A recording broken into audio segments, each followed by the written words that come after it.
Tatlong weather systems ang makakaapekto sa bansa ngayong weekend. Magdadala ng malamig na panahon ang amihan na may kasamang mahinang pag-ulan, particular sa bahagi ng Batanes at dito rin sa parte ng Cagayan. Habang ang Intertropical Convergence Zone ay magpapaulan naman sa southern section ng Mindanao, particular yan dito sa Zamboanga Peninsula, maging dyan sa Palawan, Sarangani at South Cotabato, Sultan Kudarat at dyan din sa parte ng Basilan. Ang hanging silangan naman o yung easterlies magdadala ng maalinsangang panahon at pag-ulan dito sa Bicol Region at Eastern Visayas, Central Visayas, Caraga, Isabela, Aurora at dito rin sa parte ng Quezon.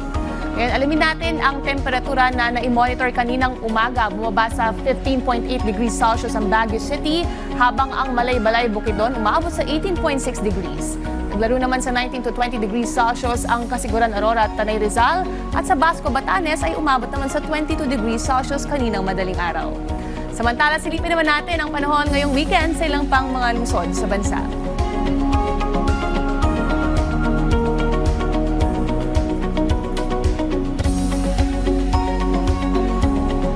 Keep safe at stay dry. Laging tandaan may tamang oras para sa bawat Pilipino. Panapanood ng yan.